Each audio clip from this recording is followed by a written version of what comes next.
Hello, hello. I'm back. Hi. What is going on? What is up? I haven't been on for a few days. Can you guys see me, hear me? What's up? YouTube has this whole, StreamYard has this whole new setup. It's tripping me out. Hello. I see you. I see some of you. Are we good? Communication is good. Hi, Night. Good to see you. I saw Laura pop in here. Tipsy Tarot, Kokomo Corner. Loud and clear. Number 7, Night. Yes, you're asking about Jared in the picture, right? In my thumbnail. Anyways, thank you for being here. I appreciate it. Weddle. I miss Weddle. Hi, Weddle. Weddle is actually one of the first ones here. Hello. Thank you for being here. We're covering Jared Bridegan case. I'm not sure people still are focused on it because it's kind of just been pending in the system. They're going back and forth with hearings. If you don't know, I have a part 1 on this case, and that basically just goes through the whole background of this is part 2. So we're going to do a few different parts. We have court documents, a couple videos tonight, and then we're going to do another live talking about Brian Koberger. I'm sure she'll show up, I'm sure. But hi, welcome to my channel. Thank you for being here. I appreciate it. Make sure you hit the like button. We're covering Jared Bridegan. He is a Microsoft executive who was ambushed by his ex-wife and her lover, and he ended up losing his life. So make sure you watch part 1. We're going to cover a little bit of the background.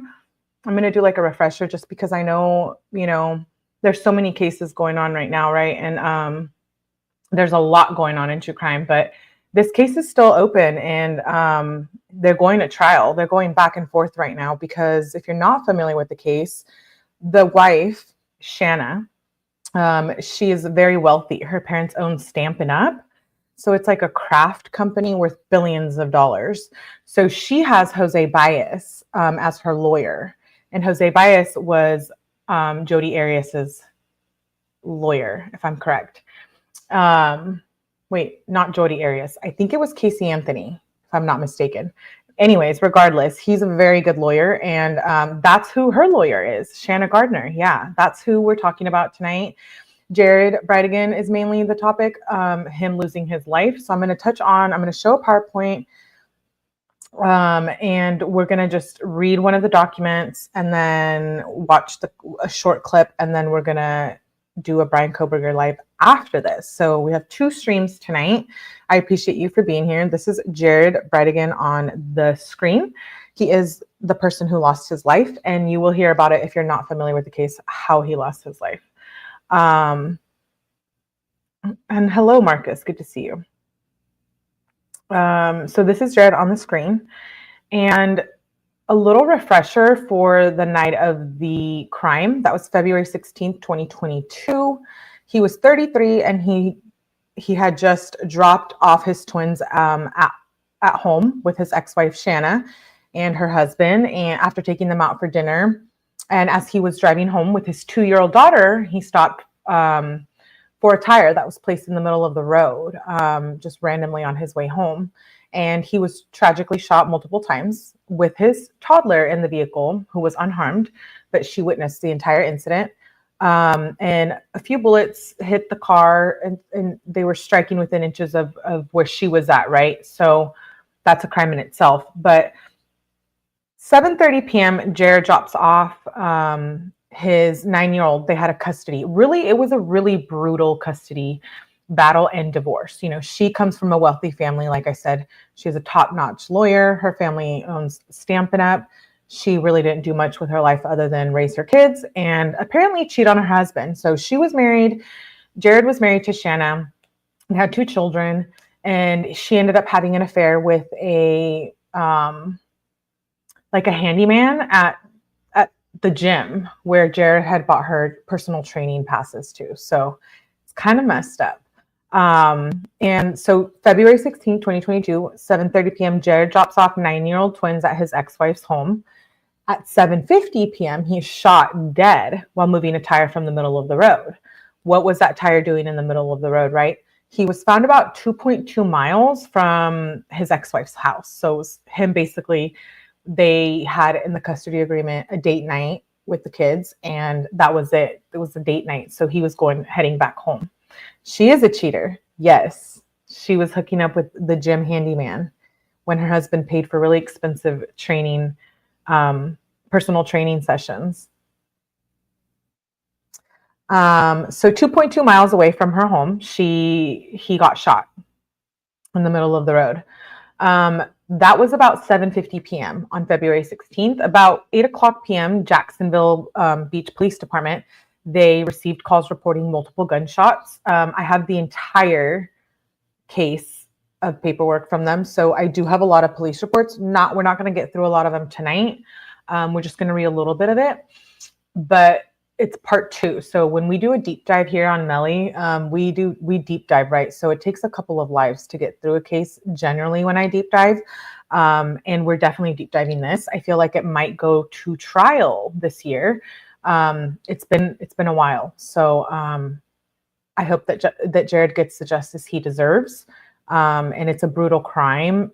It's not as popular as other cases right now, but there's a lot going on. There's a lot of hearings. For example, one of the people involved in this case just had a disciplinary report from jail, which I'm going to be going over. Like, there's a lot going on with this case. It's just not as hyped up in the day-to-day stuff, right? So after this live, I hope you can stick around, and we're going to go watch Brian Kohberger. I have another live after this. So 2 lives for tonight. But I do think that this case is important. I do think when it goes to trial, it's going to be a really big trial, right? And we're all going to be tuning in. So February 16th, 7:59 p.m., Jackson Police Beach, they get called reporting multiple gunshots on 𝗟𝗄𝐻 Boulevard. And the caller stated that, there was a white male laying next to a vehicle, and a toddler was crying in the car seat, in the back rear of the passenger side of the vehicle. And there was a witness who had moved the 2-year-old child from the vehicle. So they were getting calls regarding that, right? And his ex-wife, Kirsten, so Jared was married to his first wife was so basically it's with the custody agreement, like the wives didn't like each other, right? He was married to Kirsten, and Shanna had cheated, right? So they had a nasty custody agreement, super bad divorce. And there was a lot of family drama, right? So Kirsten was calling him because his current wife at the time of his death, because she had a bad feeling about what was going on. He wasn't answering. So she was like, why is he not answering his phone? He was supposed to be on his way home. And finally, a police officer answered her phone call when she was calling his cell phone, blowing his cell phone up, And it was a police officer, and he had just let her know that, hey, your husband was found on the side of the road, shot, basically. There had been a situation, right? And it wasn't a robbery. They knew that because he had all his belongings on him. So that's a little backstory on like how Jared came to pass away. And part one of this live, I have a playlist on it that will give you the background on her family, her, him, their marriage. This is just getting into the details of the crime and who committed this crime. So Shanna met Mario. Who is Mario? This is the handyman from the gym. Yeah. She met him in 2018 in Jacksonville, and her family supported this relationship, right? Which I question a lot of that. As we covered the court documents, there was a custody agreement with her parents and her family and in his family back and forth. And I question, her parents supported that she was in this relationship with someone who she had an affair with. And they urged her to get married, and they wanted her to get married because she wanted stability in her life, right? After the whole Jared thing. But she was the one cheating on Jared. So allegedly, what I found out, hello, Mo and Laura. Good to see you. Thank you for being here, my loves. I appreciate you. So allegedly, Mario Enrique Fernandez, that's the handyman from the gym.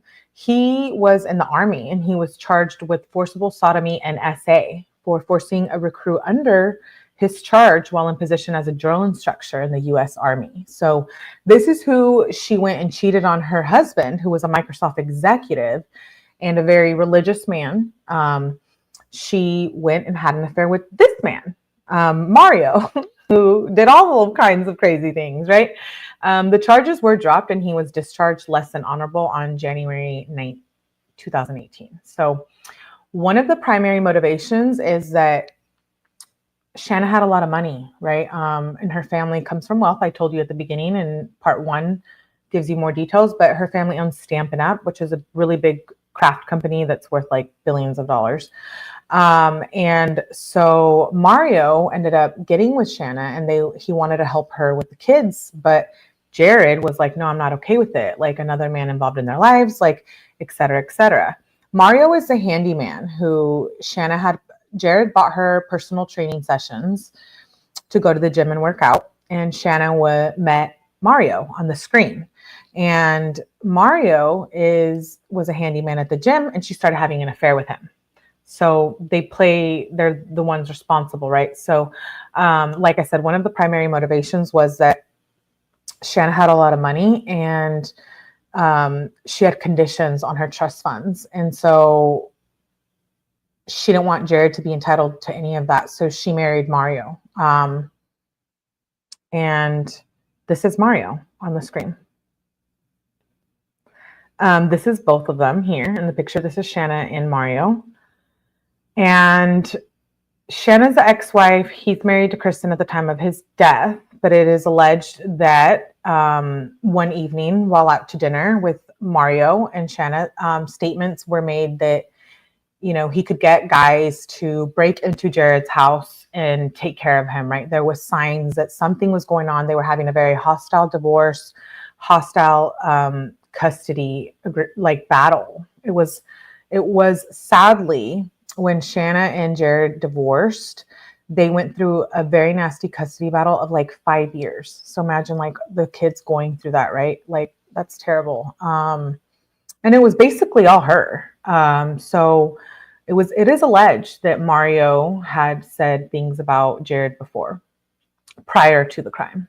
On January 24th, 2022, Jared sent Shanna an email advising her that he was going to have one of the twins baptized in the Mormon church. He was from the Mormon religion. And it was alleged that their twins wanted to be more with their dad, Jared, and his wife, his new wife, Kirsten, right? And they wanted to be more involved in the Mormon faith. And allegedly that is one of the things that Shanna was, I don't know if I'm saying her name right, but Shanna is what I'm getting, was angry and against that. She was fighting him in court for the money and the kids. She wanted full custody. She was just being nasty. And so Jared gets gunned down on the way home after a date. It is weird. No, this is the gym. Shanna was cheating on her husband with the gym handyman. And so Jared's driving home from their little custody date night, right? And he gets gunned down. But it is alleged that well, it's not alleged actually, because it's in the police reports, but for the sake of YouTube, Shanna and Mario, after the murder, were acting very suspicious, right? They hired a criminal defense attorney by the name of Henry Cox, and Shanna claimed in a little 5-minute clip that we're going to watch that she hired him for publicity reasons, right? To keep the children out of the media. There was like so much going on with people starting to accuse her. Now she was married to someone else so soon after the divorce, and the divorce was nasty in itself.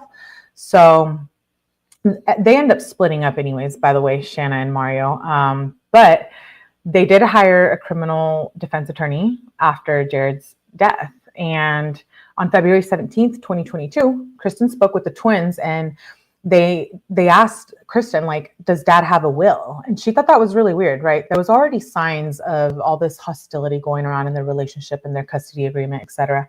So she thought that was interesting and odd that one of the twins was asking that. One of her kids was asking that, because Shanna and Jared had 2 kids, and Kirsten and Jared had 2 kids. So he had 4 together with both of them.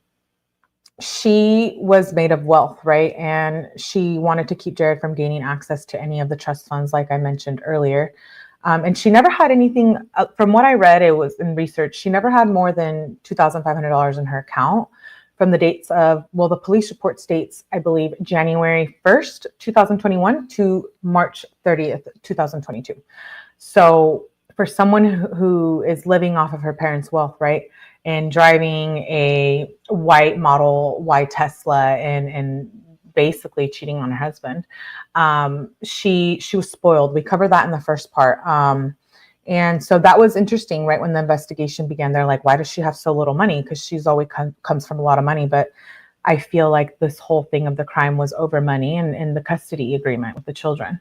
So before the crime, she would have about $200,000 in her personal accounts, all of them at once.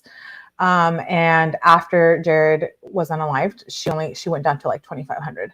But her then new husband, Mario, had over $400,000 in the account when the investigation began. So this is things that led to this investigation, right? And like I said at the beginning, this case isn't talked about much right now, but it's going to go to trial, I feel like, this year. I have a gut feeling that at some point this year. But she has 𝗂𝐴𝐵𝗍𝗍 as her lawyer. So think about 𝗂𝐴𝐵𝗍𝗍, right? And who he was an attorney for and representing. And then he's representing this lady, this Shanna lady who cheats on her husband with someone at the gym and then wants to take everything from him and be nasty. And so that was interesting to me, but she does have a top-notch lawyer. So that's why they're still going through hearings. So we're kind of doing like the deep diving. Part 1 gives you a background on them. Tonight, we're going to cover the first person arrested for this. There's 3 people at play. We're going to watch body cam footage tomorrow night. So we're going to this is a deep dive if you're not familiar with my deep dives. And if you don't like me talking about documents and such, we do that here. And I have a police report that I'm going to read today, but I'm going to play a clip of the ex-wife, Shanna, after Jared was gunned down. And just so you guys can see, I agree, money seems to be a common factor here. Yeah, it is. And greed. Hey, homie hangout. Hey, T-man. Hey, what's up? Thank you for being here. So I'm going to play this clip of the ex-wife after he gets gunned down, and I think it's important to like watch her body language, and it's very short, but it gives you a little bit about who Shanna is, right? And this is Jared on the screen. RIP to Jared and his family, the Bridegan's, his wife, Kirsten. We're going to watch a little clip of her tonight. It's sad. Was gunned down in front of his 2-year-old daughter. It's a murder that stunned Jack's Beach neighbors, which have rallied behind his widow and 4 children. Now, some tabloids have cast suspicion on his ex-wife, Shanna Gardner. Those tabloids followed and photographed her and questioned her innocence. And Gardner I has see you, not spoken Alfane. publicly to anyone about Bridegan's murder until now. And tonight, in the only TV interview she says that she will be doing, Action News Jack's Kirsten has the exclusive interview with Gardner. As her innocence has come into question, Shanna Gardner spoke to me in the only TV interview she says she'll be doing to tell her side of the story. I do want people to understand, where I'm coming from. Almost 5 months after 𝗟𝗶𝗸𝗲 You already know I was have murdered in something the to say about street this. in front of his 2-year-old daughter, we spoke with his ex-wife, who has not commented publicly so far. Our first question: why have you stayed silent? I was asked to not talk to the media or give a public statement, but with the level of speculation, I felt that now it was necessary to speak out. Shanna Gardner revealed she was asked by 𝗟𝗶𝗸𝗲's widow, Kirsten, not to speak publicly, but we wanted to know how the relationship could have gotten to that point. I'm sure you would say that we've had happy moments. I mean, we share the 2 most beautiful children in the world. In 2015, Jared and Shanna divorced. Their court records, which we obtained from the St. Johns County court system, revealed a long, complicated process lasting over 5 years. Anytime divorce comes into any situation, it's messy. It just is. I will say that I think that we both love our kids. Jared and Shanna both wanted full custody. The court file details allegations of spying, deceit, and more. In the end, Shanna and Jared reached an agreement. They shared custody, and whenever the children were at one parent's house, the other would come over Wednesday and have a date night. That's exactly what Jared and his twins did the night he was killed. It was actually one of the things. Oh no, here we go. I remember my son tucking him in and him saying that it was a good date night. But that happiness would end just minutes after leaving Shanna's house just over 2 miles from her home. In a quiet neighborhood with few security cameras, a tire was rolled out into the street. Jared got out of his car to move it and was shot dead. His 2-year-old daughter sat in the car, strapped into her car seat alone for 3 minutes before someone came to help. I was shocked. Were you shocked? I fell to the floor because I was devastated for what I was going to have to You already tell know. my kids. Jared died in that street, leaving behind 4 children and a heartbroken family. They were, I think, in shock. Later, in a blog post, Shanna's mother said she was not invited to the funeral. I asked Shanna about the situation. His family did not invite me or want me there. But the day before a vigil hosted by Jared's widow at Celebration Park, Shanna was Live. photographed at the park with her kids by the tabloid Daily Mail. Talk about a violation of privacy, because my kids know that they were photographed and they were worried. The tabloid presented the facts in a way that leave room for speculation about Shanna having a role in Jared's death, citing their rocky divorce papers and her absence from the funeral. Even though we didn't always get along, he was still the father of my kids. So I asked Shanna the question. Did you have anything to do with Jared's murder? No, I did not have anything to do with his murder. Shanna says she has no idea if the murder was targeted or what Jared was involved in, saying they ran in different circles. But Action News Jax reported in June, Shanna had hired criminal defense attorney Hank Cox. He was referred to me by several friends, and We just covered this. ultimately my kids' images and videos were being used in the media without consent. Shanna said Cox was hired to protect her kids. I asked her if she thinks she will face criminal charges. She says no, that she's cooperated with detectives. Do you have any idea who might have done this? I do not have any idea. When you hear the details of this, you're going to be like, As I said, we've been divorced. We don't run in the same social circles. All I know is that I would never want anybody to go through this. She told me if she could speak to Jared again, she'd say one Oof. thing. Honestly, that I wish it weren't like this. I can't. When you hear everything, you're going to be I like, wish things could have been and could be different. And Shanna told me despite this happening in her neighborhood, despite many people around her discussing the case, she has no intention of leaving Jax Beach or Jacksonville.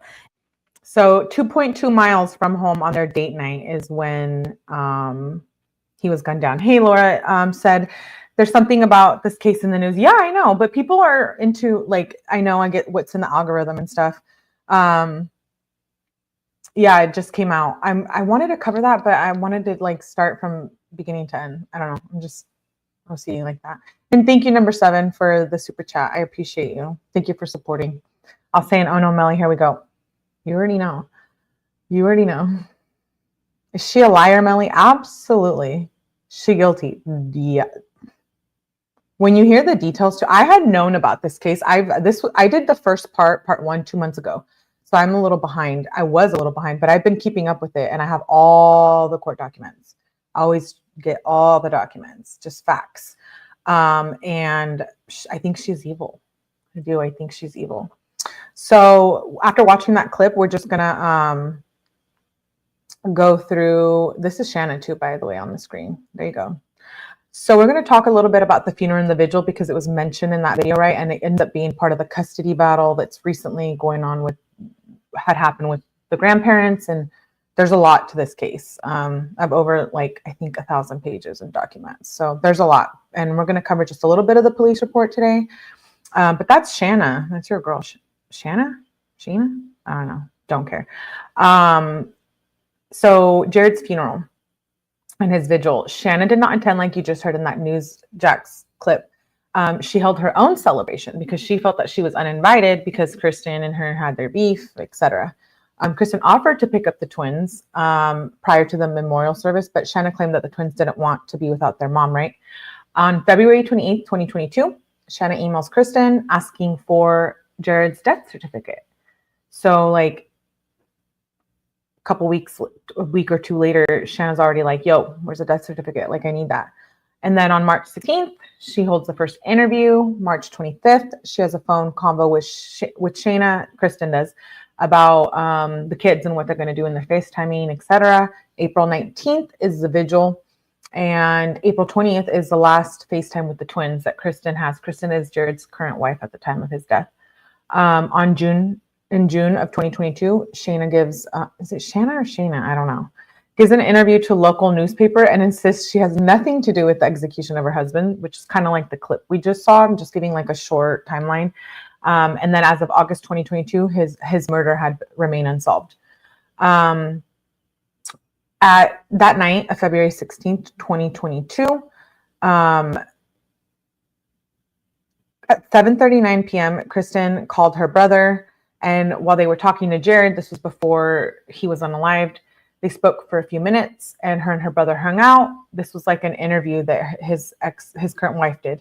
And it left Kirsten and Jared able to continue the conversation. The call with her brother lasted 8 minutes. So the call with Jared did not appear. The conversation with Jared was, she knew it was over the car speaker, right? She was trying to get a hold of him after the fact when the cop answered the phone, but he had mentioned to her that he had just dropped off the twins, Abigail and Liam, and that he was on his way home. And Bexley had told Kirsten that she was eating ice cream and she was expecting him to come home, right? And that's when I mentioned earlier that she kept calling his phone and the police officer answered. So at 8:51, that's when she was like blowing up his phone. He got shot at about 7:50 p.m.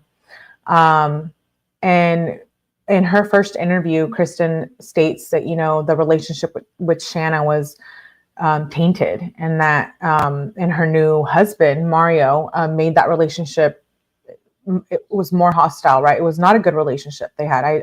The 5-year custody battle, divorce, nasty divorce.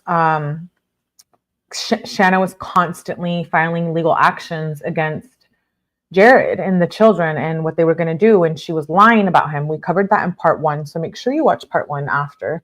And then tomorrow we'll do part 3. But basically portraying him as a bad father. She wanted full custody. She had money. Shanna and Mario, Kirsten said that, you know, they would lie to the kids and try to make Jared look bad in their eyes. And I read in one of the articles that Kirsten, she describes Mario as being very controlling and trying to dictate everything. And Mario plays a huge role in this crime. So Shanna's interview after basically Kirsten's she says that, you know, when she was informed that Jared was deceased after that night he was gunned down, she states to the police that, you know, that it wasn't amicable and they didn't communicate much, and that they would only communicate through text messages, and that she had only had one sort of communication with him when he was going to pick up and drop off the kids right after their custody date night. So she was acting like she didn't know what was going on. I'm clueless about this case. Really? Laura, I'm shocked. This is a huge case. I see it all the time on like court TV and stuff, but I know a lot of channels aren't talking about it because they've been battling. She's paying 𝗂𝐸ITG to just fight all kinds of stuff in court, like removing prosecutors, child custody agreements. Her parents just won, like money. Now they're coming up with people were coercing them, Mario, and there's like so much to it. They're just dragging it out. But that night there was a vehicle of interest. Once the police began doing their investigation, they realized that, you know, there was a vehicle of interest, and the truck was believed by surveillance to be dark colored, 2004 to 2008 Ford F-150, brown trim, and a silver toolbox. It was caught on surveillance. Yes, Jacksonville, Florida. And that truck was seen driving on Cheddar Avenue, which was like passing the police department close to Shanna and Mario's house. And remember, Jared was gunned down 2.2 miles from her house, their home. So the video, it's like a 1-minute clip I'm going to play. It shows just like the surveillance video of the truck. And it shows like the muzzle flashes and then the shooter running off. And it is alleged at this point that the shooter was shot four times, and 2 hit Bridegan and 2 hit the SUV. So I'm going to play like a little clip. Wait, now I'm thinking I might not be able to play that clip because the way I uploaded it.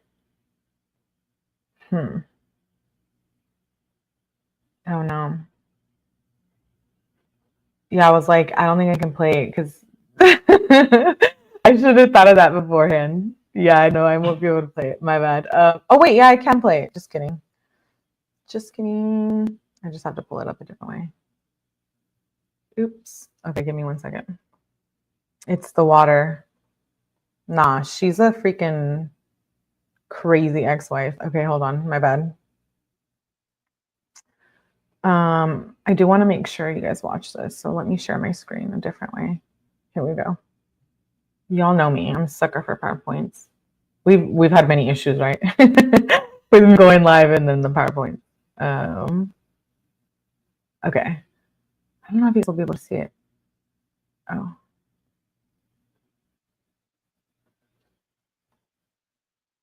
Wait, my bad.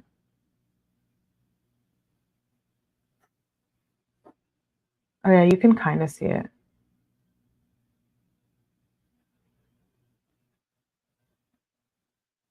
I probably won't make much sense without the noise. So there's a truck.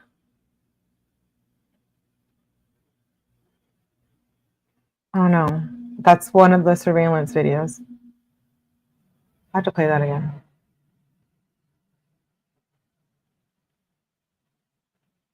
So whose truck is that, right?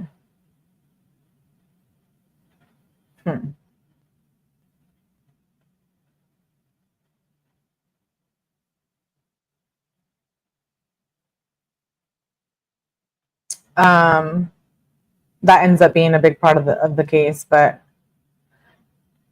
whose truck is that? Police report that we're going to read through. It's a couple pages. We'll get through it pretty quick. Details more of the crime scene, which is brutal. There is a trigger warning. And then whose truck does that belong to? Hey, 𝗂𝐸ITG, we can't. Oh, you couldn't see it? I thought Mario was Mexican. He might be Cuban. I think I honestly don't know. Hello, 𝗂𝐸ITG. Good to see you. You couldn't see that video? I'm sorry. Couldn't see it. Wait, no one can see it? Oops. Anyways, well, now I want you to see it. So I'm like, maybe I'll post it in my community post. It's only a few seconds. I have another video of it, so you'll probably see it there. But whose truck was that, right? The investigation leads to who owns that truck, and they do like a license plate reader, and it belongs to this man on the screen. I don't know why that's. Who is this man on the screen? So this is the investigation led to a connection between Bridegan and this man named Henry, and that's whose truck they found in the surveillance video. He was near the crime scene and driving by both of their homes, as we'll read in the police report. And the police officers in the investigation led them to the tire that belonged to his truck, basically. And there was DNA on that tire that led to Henry Tenon, who you see on the screen. So that tire that was in the middle of the road when Jared got out to move it, and then he was shot and gunned down, his Henry Tenon's DNA was found on that tire. And Jared was just being like a good human, right? He saw a tire. He was like, let me get it out of the way. Probably is what I'm assuming. Let me get out of the way. No one else. He didn't think anything of it. He didn't think he was going to get shot.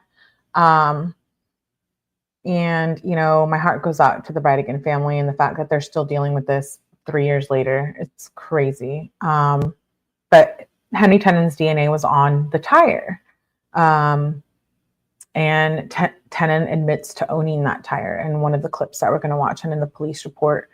But the security camera footage, like I said, it shows that he had driven around Bridegan's car approximately 5 minutes before in front of his car. So 5 minutes before he was murdered. And he was attempting to create space between the trunk and his truck and Bridegan's car. So it is alleged that it was to place the tire, right? So Henry Tenon's DNA was on that tire. I'm going to pull up the police report now. We're just going to read some of it. It's really long. Like I said, I have all of the documents per usual. I'm a document nerd here. So if you don't like that, yeah, sucks. But I'm going to pull up the police report. A few pages. We're going to read through it just so we get a little background on the case. Jacksonville Police Department death investigation incident report. There's a lot of stuff I had to redact on here. We're not going to read through all of it. Thank you, Widow. I appreciate that. We're just going to read through the main points of this. So death investigation. On February 16th, 2022, I was dispatched to Jacksonville Drive Sanctuary Way North in reference to possible gunshots. Detectives arrived on scene and assumed the investigation. So the victim was Jared Galen Bridegan. There was witnesses, which we're just going to look over. And one of the other people involved was his current wife, Kirsten Elizabeth Bridegan. Some of the articles, I thought this was interesting before we get to the narrative of the police report. What they collected was photo disc and log, a beer can, a pair of socks, DNA swab control. They did all the DNA on the beer can and Jared at the time of his death, latent prints. I don't know, I just thought that was interesting. But February 16, 2022, I responded to the area on Sanctuary Boulevard between Jacksonville Drive and Sanctuary Parkway to a report of a person having been shot. Upon arrival, I observed two white cars parked on Sanctuary Boulevard, California tag and Florida tag, and a black Volkswagen SUV stopped with hazards on and open driver's side door further south of the white cars. I observed a damaged tire on the ground in front of the Volkswagen, which was Jared's car. All of the listed vehicles were facing southbound on Sanctuary Boulevard. Officer Corey and Sergeant Smith and I arrived on scene at nearly at the same time. While Sergeant Smith and Officer Corey went up to the victim's vehicle, I made initial contact with the other two vehicles. I checked on their well-being while gathering their information, and the white vehicle with Florida tag and 𝗟𝗓 redacted was the driver, and Osiris was a passenger. In the white vehicle, and Jonelle Cruz was a driver. I observed Sergeant Smith attempting CPR on the victim, who was laying on the ground to the west of the vehicle and by the open driver's side door. I observed a large amount of blood in an area where the victim was originally laying before being moved by Sergeant Smith in order to perform CPR. I also noticed another area of pooled blood underneath the victim as he lay on his back. The victim was a white male in his 30s with brown hair and wearing a blue shirt and gray pants. I observed he had brown flip-flop. One flip-flop was on his foot and the other laid slightly south of his body. I also observed a gold-colored ring on the victim's left ring finger. The body was covered with a white sheet after it was assessed by rescue units and covered again with an emergency blanket. I ran the vehicle tag and received the return for 𝐿 Bridegan as one of the registered owners. Based on that information, I then checked information through the David in effort to make an identification of the subject, and I made that identification. I collect that information as well as emergency contact information for his listed wife, Kirsten. There was reportedly a child in the vehicle at the time of the incident. During my initial contact with the other vehicles and occupants of those, I saw the child. A witness stated that he pulled the child out of the vehicle after he noticed the seriousness of the incident. After that, the child stayed in his and his girlfriend's care. I observed the child was wrapped in a blanket and what had appeared to be pajamas on. The child responded to the name 𝗏𝗏, and she said she was 2 years old. She did not appear to have any physical injuries, and I did not observe any contusions, abrasions, or blood on her. The child was calm and appeared to be comfortable with Cruz, so she remained with her while I completed copying involved parties' information for the report and to supply the detectives. Corporal Santiago arrived on scene and took control of the child from Cruz and transported her to the Jacksonville Police Station. I did not inquire or ask any questions regarding the facts of the case and any witnesses outside of if they had any suspect information and if they had any injuries themselves while I was collecting information. During my interaction, I did not receive any suspect information that I would have been able to relay to the other officers on duty. Sergeant Young requested the cell phone inside the vehicle to be photographed so that it could be collected immediately rather than waiting for the entire scene to be processed.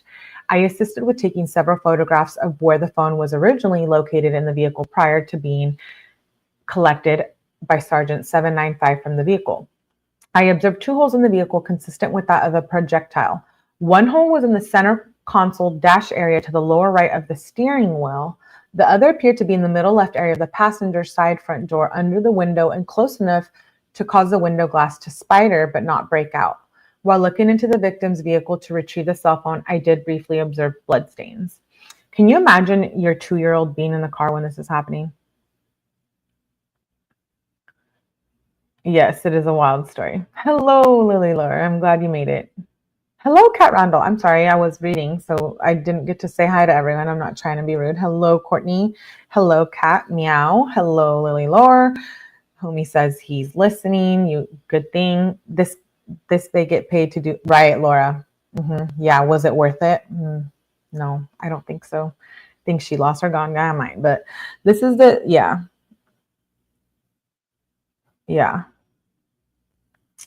The 2-year-old, right? And she remembers. We're going to watch a clip of her in a second. It's like a 3-minute clip. On the ground, this is a police report, by the way. On the ground, on the ground around the victim, I observed 3 bullet casings, 2 northwest slightly from the victim, and the other 2 appeared to be west and to the south slightly from the body. The 2 casings to the south of the body were in close proximity that were easy to see and avoid. I placed a blank department field contact card next to the casing to the furthest north of the body in order to assist with seeing its location. When the medical examiner arrived, I assisted with photographing several photographs to avoid cross-contamination. The body was not moved after Sergeant Smith attempted CPR, and the deceased was assessed by rescue until the medical examiner arrived on the scene to process the body. Once the body was moved and turned by the medical examiner, a silver-colored projectile was located under the body. As the medical examiner was assessing the body, I observed 2 holes in the shirt in the area of the left shoulder. Once the shirt was moved, I observed a hole to the left shoulder area. The North Florida body removal team arrived and removed the body from the scene. That was February 16th. 16th. This is February 17th. I responded to Jacksonville Police Department property room where I assisted with processing and collecting evidence from the victim's vehicle. I often assisted lead evidence technician. Officer Jarman opened the evidence seals that had been placed on the vehicle the previous night, and the vehicle was opened and photographed. I assisted the technician to collect several possible latent prints, 2 from the driver's side rear door and quarter panel area, and the other from the right rear window. All the contents of the vehicle was removed and placed in an unused tarp with the processing garage area. I'm going to skip through some of this. I assisted property officer in the shooting incident reconstruction of the vehicle. We utilized strings and dowel to show an approximate degree in which the bullet holes from the vehicle might have been fired from. The reconstruction was photographed by Officer Jarman. I assisted with dismantling the front passenger door, and during that process, a projectile was located within the door frame. Officers utilized a crowbar, a hammer claw, and a metal saw in order to facilitate locating that projectile within the metal door.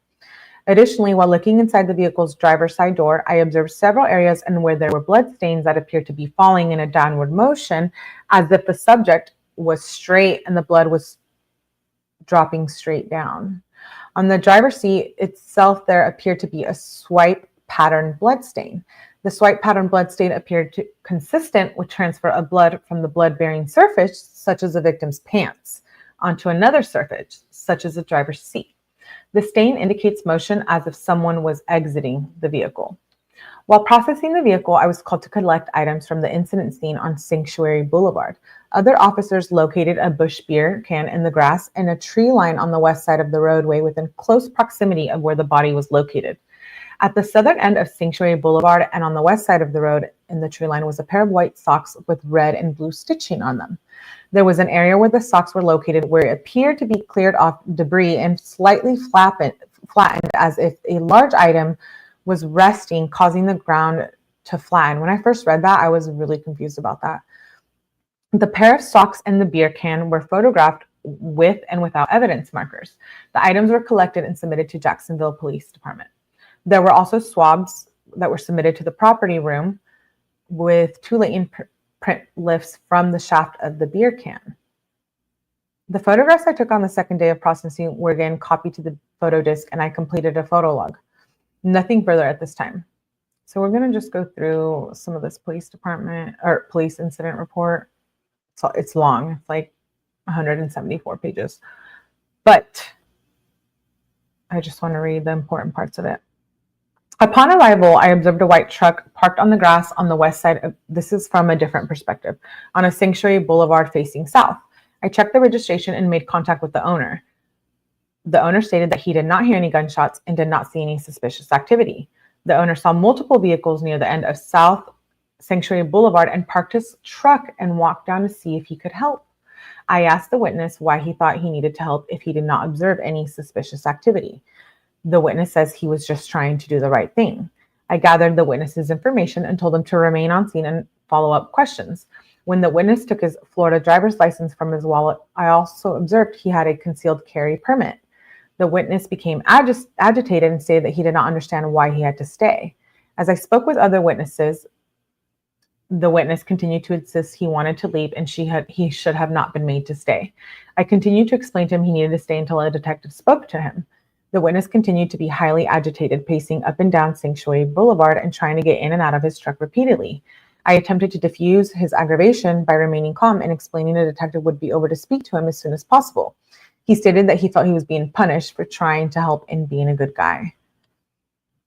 For the sake of people's privacies, we're going to skip through a lot of this information. And I had to redact a lot of it. Candace was one of the neighbors who says that she has a camera. These are just little things about the people around. That has a camera. She had not checked the video. She stated she heard 4 gunshots. And she told me there was a white panel van on the street 30 to 40 minutes before police arrived. She stated she was told the driver was acting suspicious and was run off by other neighbors. Another neighbor told the police that he was leaving to go to the store and the white panel van was blocking him from getting out of his driveway. He went to ask the driver to move it. The driver was standing in the bushes on the west side of America Avenue. He said he then spoke to the driver. He seemed to become very nervous. Sullivan then asked him what he was doing, and the man told him his dad used to live in the sanctuary, and he saw the police lights and was curious what was going on. He stated the man quickly got into his vehicle and left. He described the man as a white male, approximately 6'2", 250 pounds. He said the man was chubby and had a black, scraggly beard. He was wearing a gray hoodie and blue jeans with a hat. The van was a plain white van with no marking on it. He said there was PVC pipes on the top of the van. It had a Florida license plate, but he did not get the tag number. Remain calm. In what they call the DMV, hold on, let me make sure I'm not doxing anyone here. What they call, we have been a wreckage. Oh, I don't know what you're talking about, Kat, the weather. Sounds like too much of a setup, right? That's where we're going. The gunshot reconstruction always interested me. Is it always good science? Not saying this case. Yeah, I think that is good science. Hello, Pantera. My Jules is back. Did I miss someone? Did I miss Razon? I don't see him, but who knows? Oh, yeah, I do see you. Hey, good to see you. Jules, my love, I'm glad. So they did the search because he was registered. Right. Hello, Antonio. Hello, Pantera. I'm so glad you made it. And Jules, where you been? Huh? We have a Melly After Dark, too. We're going to cover Brian Kohberger, so I hope you guys can make it. But let's get back to this Jared Bridegan case. So they found the casings, a 10 millimeter PPU 10. I don't know what these things are, but I have a picture of the bullet, so we'll just get past the whole big word of it all. Left sandal from the victim. Vehicle tire on the rim. These are things that were taken into evidence that I was being nosy about. Sheets covering body at the scene. Oof. A swab from the valve stem area. Swab from the rim. That's where they found Henry Tennant's DNA, right? I know, I just didn't want to, this is like personal information too. So, oh, here we go. Item 1, Underwood brand 10 millimeter shell casing, PPU brand 10 millimeter shell casing, Underwood brand shell casing. Is this all the same thing? I don't know. Does someone know? I scanned the chain of custody for those items in the report. Bullets, clearly. I have a picture of them. So, oh, black Apple iPhone, a DVD, a video from someone's driveway. This is from a different perspective. I arrived at Jacksonville Drive and Sanctuary Boulevard in reference to a shooting. Upon my arrival, I met with officers on the scene and confirmed there was a male subject who had been shot an unknown number of times. The male was pronounced deceased by JFRD. The maid was later, the man, I think, typo from the police department? Huh. You would think they'd have it together. But the man was later identified as Jared Bridegan. After conducting an initial walkthrough of the scene, I returned to police headquarters to interview Shane, a witness. So this was a witness interview. It's like a 1-paragraph witness. The interview with Shane was conducted in a soft room and audio and video recorded. Also present was, etc. Villanueva stated he was leaving with his friend's house near Seabreeze Elementary, returning home. He stated he traveled Seabreeze to America Avenue to Sanctuary Boulevard. He stated he and the car that was in front of them both turned onto Sanctuary Boulevard. Traffic then came to a stop, and he stated that he saw a black SUV in the middle of the road and a tire in front of the SUV. He initially thought the victim was changing the tire, so he approached to help, right? Which was what Jared was doing when he got gunned down, which is so sad. He noticed that the driver door was open and that the victim was on the ground, twitching and moving. Ah, that's kind of brutal. He stated that he turned around and told the ladies to call 911. He stated he thought it was an accident until he saw the passenger window was shattered. He saw the quote-unquote little girl, so he grabbed her and took her back to his car. He stated there was a male bystander, quote-unquote, a white guy with a hat, who stated he had heard from a lady that there was gunshots. He stated that he was trying to ask the little girl what happened, but she was only worried about her dad. That's so sad. There's a redacted interview with the wife, which we'll watch in a minute. I met with the medical examiner's office. During the course of their exam, it was discovered that the victim was shot twice in the left shoulder. One projectile remained in the lower portion of the neck and was collected. The second projectile appeared to exit the body in the right shoulder area. The victim's clothing and other items of evidence will be collected at a later date. February 18th. So this ambush happened on the 16th. And this is from a different perspective. I, myself, detective, met with Lori from the Child Protective Services team. An interview was conducted with the minor child, Bridegan, age 2. The interview was audio and video recorded. The child had stated that she did not hear anyone arguing with her father, but did see someone who appeared to have a green hat, pink or red skin, in Halloween-like clothing, approach the car and then ran south away from the front of the car. That was a typo. She stated Daddy was sick and was laying on the ground. There was no other statements made during the interview that were pertinent. That is so sad. And she's only 2 years old and she was able to give this good of a description. I'm impressed. And she thought her daddy was sick. That's really sad. That breaks my heart. We're going to watch an interview of her mom talking about that. I think that was, oh, here we go. I observed a vehicle to be, this was from a different perspective again. I observed the vehicle to be a black colored Volkswagen Atlas SUV. The SUV was parked at a slight angle facing the southwest direction towards Sanctuary Parkway. The driver's side door was ajar, as I had originally observed. Upon observation, I could clearly see the object under the white sheet was a descendant. The body was laying near the curb on the east side of the roadway. A large pool of blood was observed to the right of the descendant's head and began coagulating. Blood was visible, soaking through the sheet, and I could clearly see the defendant's left hand and wrist sticking out from under the sheet, resting on the left side east curb on the roadway. The fingers were curled inward.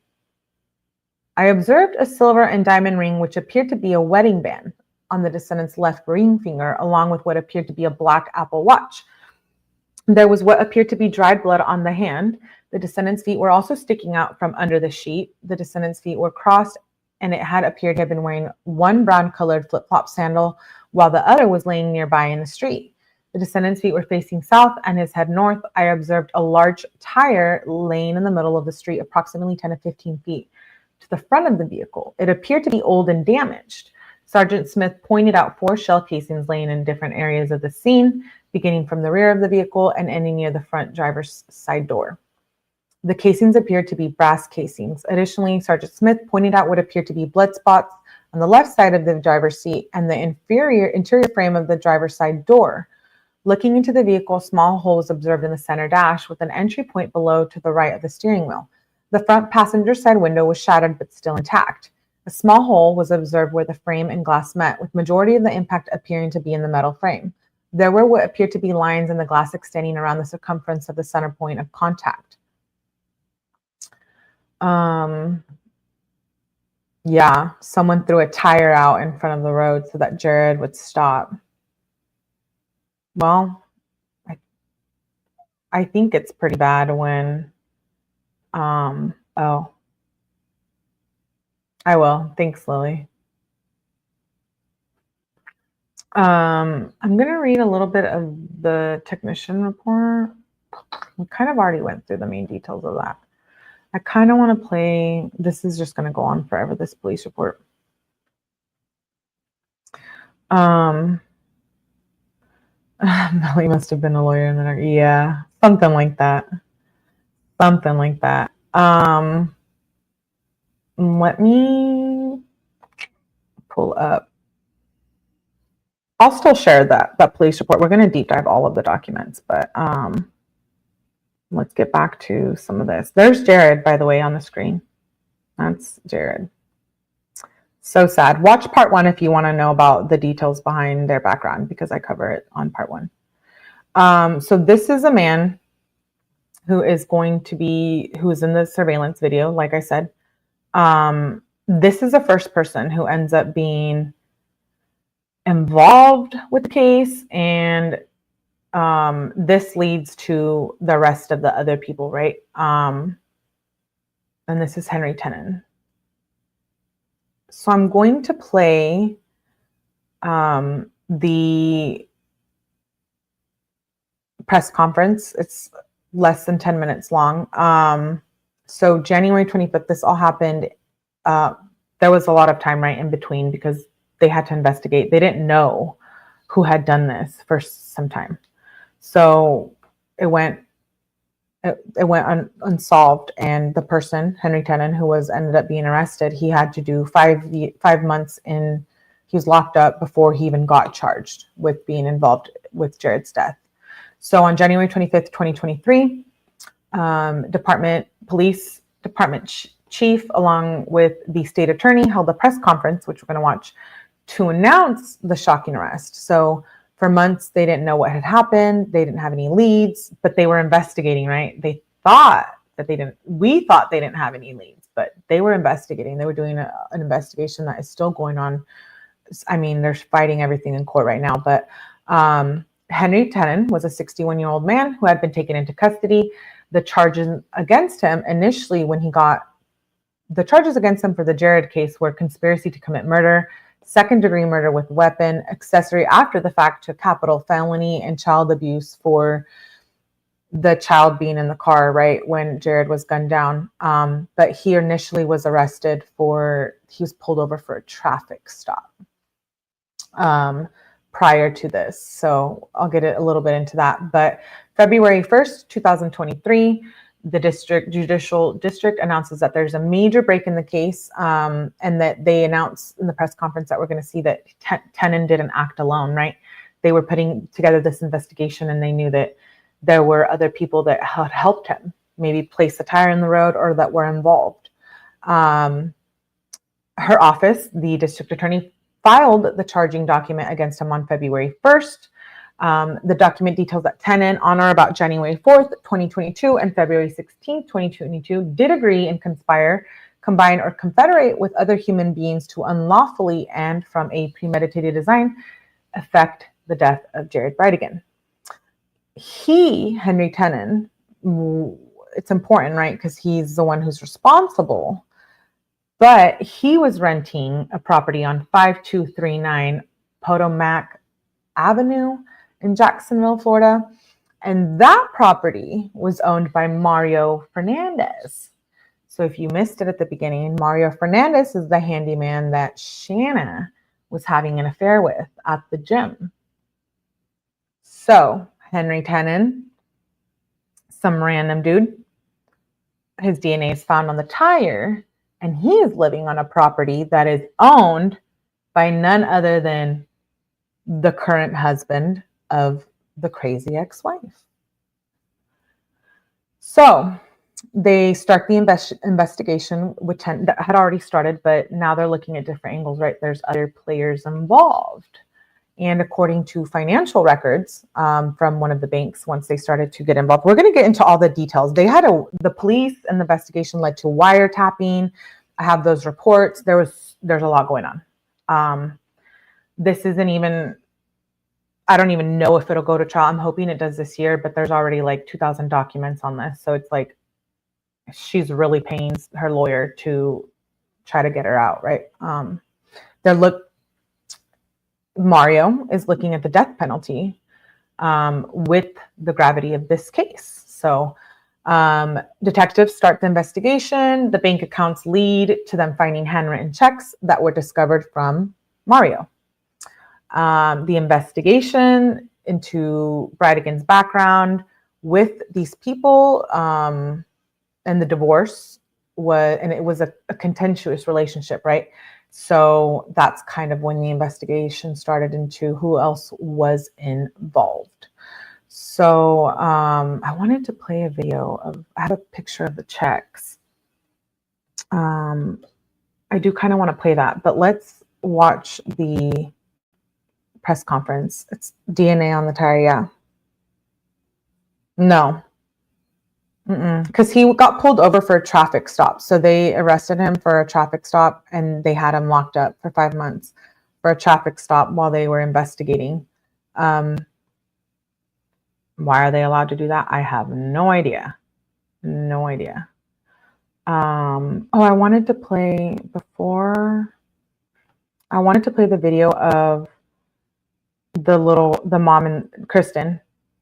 Murder of a local father of 4, Jared Bridegan. And his murder has attracted national attention, even international attention, with investigators saying he was targeted on a Jacksonville Beach road just outside the Sanctuary neighborhood.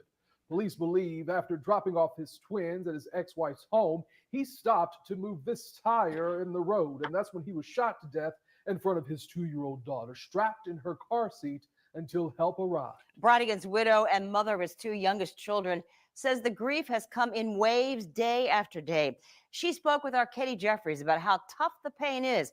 She has tried to remain strong for her children and then also get justice for Jared. This is pretty sad. For Kirsten Bridegan, it's these moments that dig into her heart, already hurting from grief. Her daughter now worried about her mother's safety after she witnessed her father's murder 6 months ago. She was only 2.5 at the time, and Bridegan says some days she understands her father is gone, but other days she talks about looking forward to seeing him come home. And that's excruciating because I have to go back and explain, no, honey, like Dad's not going to be there. His body got hurt. Dad died. And then it just like starts all over. As the investigation into So who killed sad. Jared Bridegan My heart goes out to the continues, Bridegan Jacksonville family. Beach Police Sergeant Tanya Tater says they have received hundreds of tips, many about the whereabouts of this blue Ford F-150, believed to be connected to the murder. Every tip that comes into us has to be investigated. Imagine your ex-wife doing this. Everything has to go on that tip. Shook. So that's time consuming within itself. The truck so far, though, has not been located. But Sergeant Tater says don't So mistake is that the time? investigators' silence for inaction. Just because the department has not released more information doesn't mean it isn't coming in. She says the department isn't just after the shooter, but anyone who may have helped. If you are scared, reach out to us. Let us know, that you're scared, but you do have information that can help with this case, and we will most certainly work with you. I heard a quote once. I think it was, "The wheels of justice are slow, but they turn." Yes. Is that kind of where we are here? Yes, yes. It's a slow process. Every day detectives are working on it. Right now, no suspects or persons of interest have been named. In the national media, though, there has been much speculation about Bridegan's acrimonious divorce from his first wife, Shanna Gardner Fernandez. One story claimed that she asked a local tattoo artist about someone who could, quote, shut him up, end quote. In an interview with our news partners at the Florida Times-Union, she called the implications that she was involved sensationalistic and inaccurate, and she felt threatened by the scrutiny. But Kirsten Bridegan wants to make sure Jared's story isn't forgotten, creating an Instagram, Justice for Jared B, and speaking to news outlets across the nation, but always in the back of her mind, the fear. But there is a part of me that does worry about me being so vocal and me fighting so much that they could try to hurt me or 𝗏𝗃, because 𝗏𝗃 was there. Oh my gosh, this breaks my heart. She says another tragedy in the midst of her husband's murder is that people now remember him for how he died and not the man and father that he was to his twins from his first marriage and his 2 children with her. So he would spend countless hours just making up activities to do together. He wrote jokes in their lunch every single day when they went to school. He's just a quality guy who cared about the people in his life. It's a sentiment echoed by Jared Bridegan's brother, Adam. And in many regards, I looked up to him as a father and as a husband. His brother. Just the way that he treated not only Kirsten, but his kids. I know I was able to watch him and learn from him as far as how he treated them. The list goes on. This as is far so as how sad. many lives have been shattered by this tragedy. And all of us are suffering, and we live in this fear, and there is no accountability yet. There are no answers. We need those answers. Answers that will help Kirsten Bridegan get through these tough moments. What do you hope the next 6 months bring? I hope it brings justice. I hope that those who were involved in his murder are caught. I hope that we can get to a trial quickly. I just hope that there's a resolution and that I can answer 𝗏𝗃 when she asks me why. We did reach out to the So that was clearly his current wife and their child that was in the car. I just mentioned, sorry. I don't know what StreamYard is doing. I did mention that the investigation led law enforcement to, well, investigators to find out that there was checks, right, in 𝐻𝐻𝐿's account from Mario Fernandez. And I do have the video of the checks. I think it's kind of interesting. So I'm going to play it really quick. It's like a 1-minute video. Jared Bridegan got shot and gunned down because his wife wanted to keep all the money and the kids. I don't know. That's wild to me. Heartbreaking. And it's savage, right? Laura said it was Tonight, savage. on News for Jax at 6, following the money in the alleged murder for hire plot to kill St. Johns County father of 4, Jared Bridegan. Tonight, new documents highlight bank transactions made by Bridegan's ex-wife, Shanna Gardner, her new husband, Mario Fernandez, and Henry Tennant. Tennant rented a room in a home owned by Fernandez. Yeah, Tennant has already pleaded guilty to being the trigger man and has agreed to testify against the couple. News for Jax anchor Ashley Harding here with us in studio. Ashley, these transactions, they appear to directly connect Tennant with Gardner and Fernandez. Right, Kent, and it's our first time getting a look at these 3 checks. They add up to $10,000 and were written from a company called First Choice Home Rentals, LLC, which is owned by Shanna Gardner and her husband, Mario Fernandez. Now, there's a lot to go through here, so we'll go ahead and go into the story. I'm shook. Tonight, a closer look at documents revealing the money trail ultimately leading to the murder of Jared Bridegan in February 2022.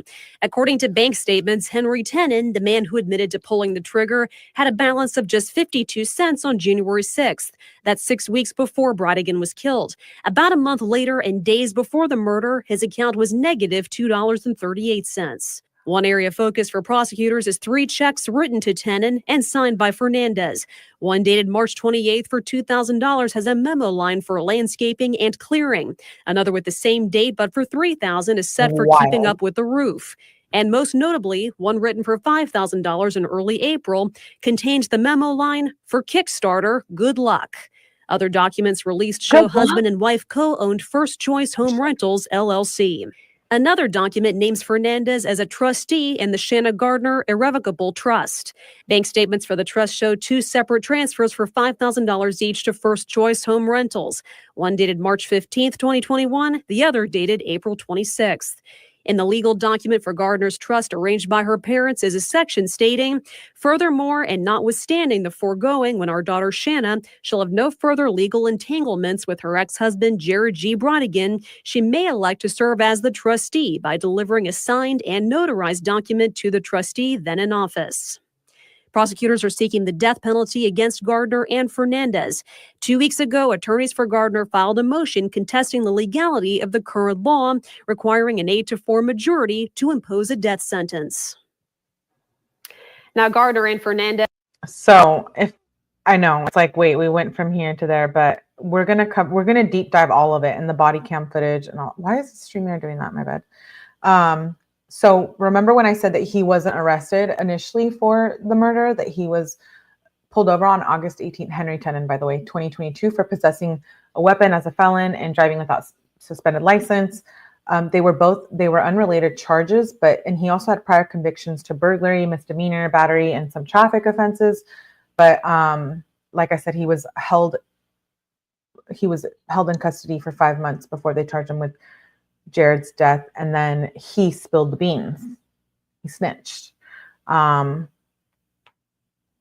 Henry Tennant is facing murder in the 2nd degree with the weapon, conspiracy to commit murder in the 1st degree, accessory after the fact, and child abuse for having the daughter in the backseat of the car. So tonight we just covered the initial supplemental report from the investigations document. Tomorrow we're going to cover his police or arrest warrant and body cam footage, and then the next day we're going to cover Shanna's. We're going to go step by step. That's how I do my deep dives here. So because it's a lot of information and a lot of documents, but I do want to play the press conference. So this is like the final end all be all of like the conclusion of where we're at with the case, right? So he's gunned down. Henry Tennant, his DNA is on there. He gets arrested. He spills the beans. They end up finding out that he's correlated with Mario, who ends up being a big player in this case as well. So I'm going to play the that was a cheap hit, right? Was it worth it? Like, I just wonder, like, Shanna has, her family's really wealthy, right? They own Stamp It Up. And to just think like, okay, you killed your ex-husband. For what reason? Was it worth it to stop living your lush life? Like, I would have been like, no. You know what I mean? Like, absolutely not. She thought it was worth it to lose her life and her kids and her family, and that sucks. I'm not sure that was worth it for her now, but let's watch this. It's only a few minutes. It's a press conference. We get to hear the details that we just kind of heard.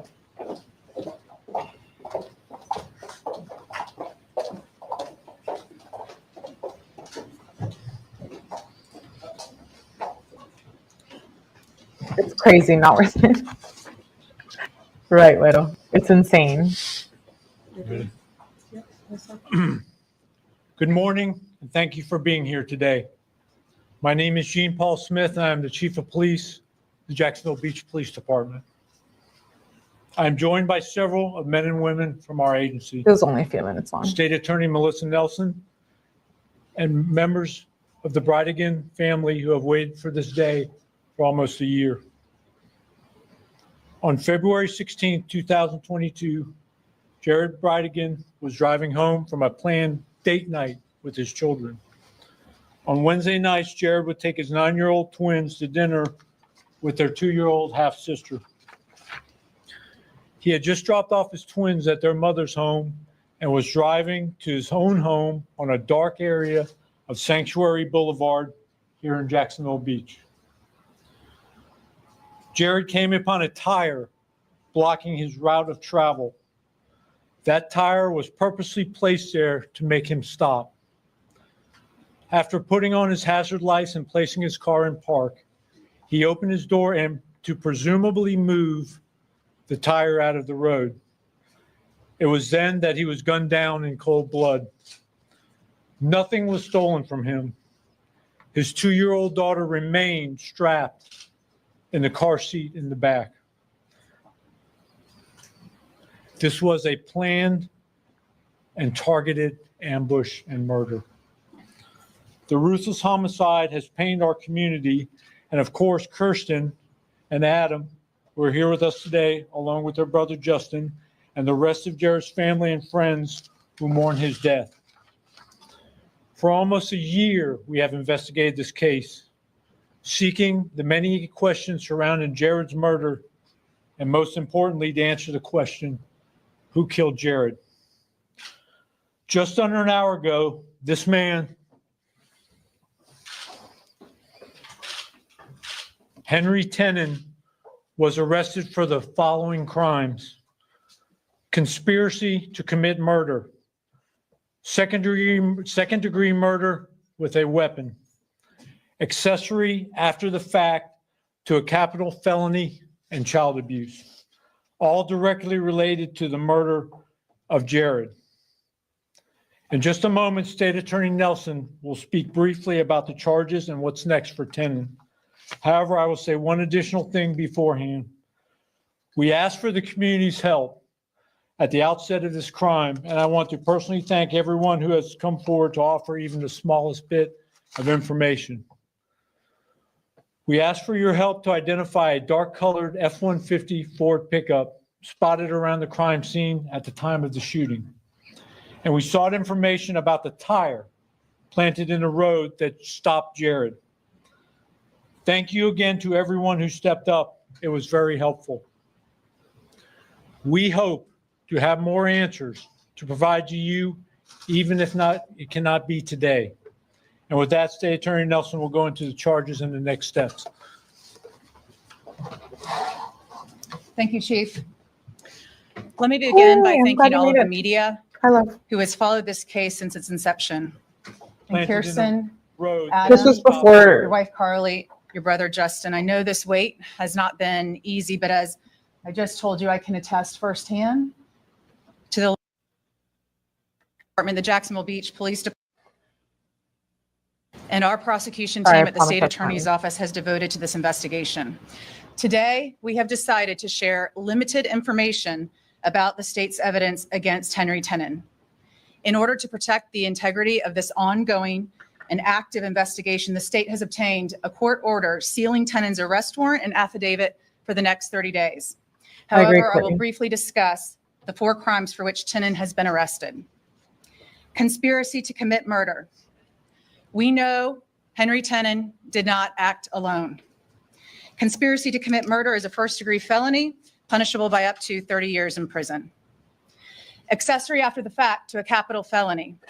This charge is based on Henry Tenon's actions in the days after Jared's murder. Thank you, This Pantera. crime is also a first-degree felony, punishable by up to 30 years in prison. Child abuse. This charge stems from the fact that Kirsten and Jared's then 2-year-old daughter was directly in harm's way when her father was shot and killed in front of her. This is a 3rd-degree felony, punishable by up to 5 years in prison. The mom did that. The mom set that up. Can you imagine? The own mom set up the whole thing with her lover, whatever the hell he is, in front of her own child. Yeah, Pantera, thank you for the super chat. And you're getting ready for Melly After Dark. We do have Melly After Dark after this. We're going to cover Brian Koberger and I guess whatever else I feel like, right? We know how that goes. 2nd-degree murder. Tell me This crime is a first-degree felony, punishable by up to life in prison, and due to Henry Tenon's participation in the murder of Jared Bridegan. Tenon will have his first appearance in court tomorrow morning. Thereafter, we will present his case to a grand jury in order to seek an indictment for first-degree murder. This, of course, will carry a punishment of mandatory life in prison.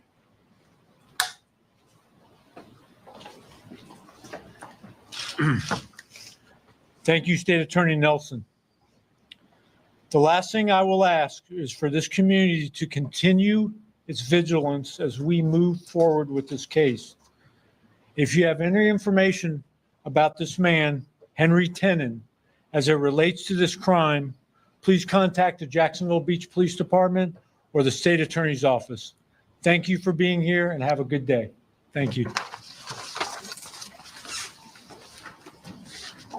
I don't think there's any questions. Listen, there's Oh, a wait, lot maybe.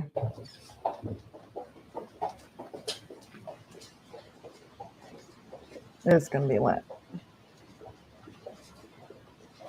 I think someone more asked. to come as both the state attorney That's Henry Nelson Tenon. spoke of and the chief of police with Jacksonville Beach. And if you have any questions, everybody has. It's my gonna be right after information. this. Please feel free to reach out to me and I'll answer what I can when I can. Okay? Okay, so we're deep diving. If you're not familiar with my deep dives, then get familiar. What are you even doing? So what we do with deep dives is we cover all this footage. Well, I don't know why StreamYard is doing this. I'm sorry, guys. I'm so annoyed with StreamYard. Yay, Witch. I hope you can make it later, Witch. We do deep dives, so we cover like the background, police, all the court documents, and then body cam footage, which we will cover body cam footage for this case, probably tomorrow and the day after. There's like 5 parts to this. I have all the documents, so we're always going to read the facts first. So this is just the first person. This is like the first part, the person getting responsible, right, for the crime. And then now we know a lot more. We'll read those arrest warrants and watch that body cam footage of her being arrested. So make sure you watch part 1.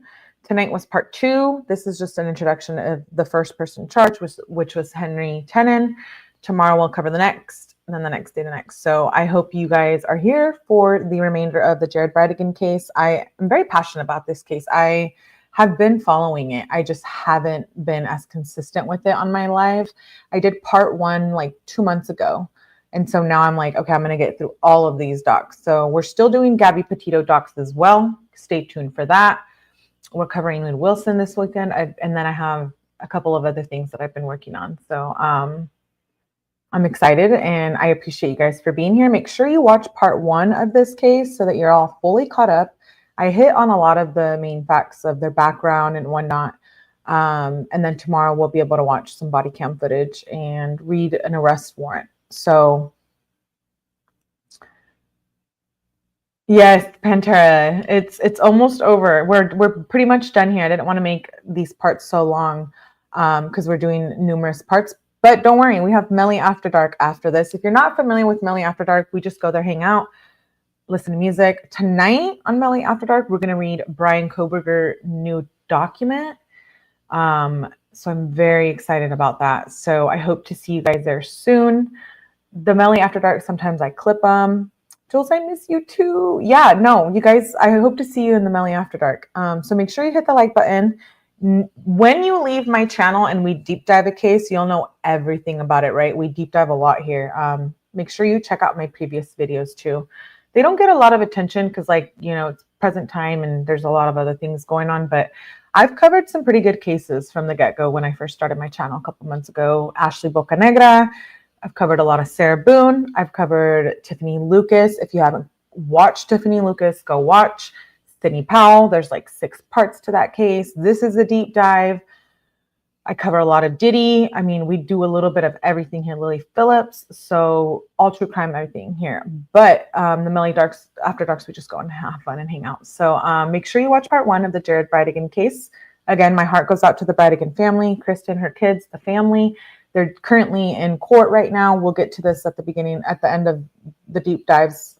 I go according to timeline. So we'll get the new recent updates in court documents and we'll cover those this weekend. So you'll be all caught up by the time that this case goes to trial, hopefully this year. I hope that Jared can get some justice. Her family's wealthy. 𝗍𝐵𝗍 is her attorney, so they're fighting it. Who knows what she's going to get away with? I hope she doesn't. And like I said, my heart goes out to the Bridegan family. And make sure you hit the like button, watch part 1, and I will see you guys for part 3 tomorrow on Jared Bridegan, and maybe I'll catch you on the After Dark. So thank you for being here. Thank you, Pantera, for the super chat, number 7, for supporting. I will see you guys soon. Have a good night. Bye.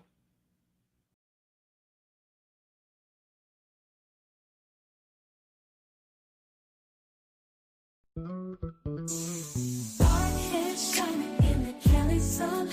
Really on the case, so no point in trying to run. The sun's can ask for feedbacks, but you getting none.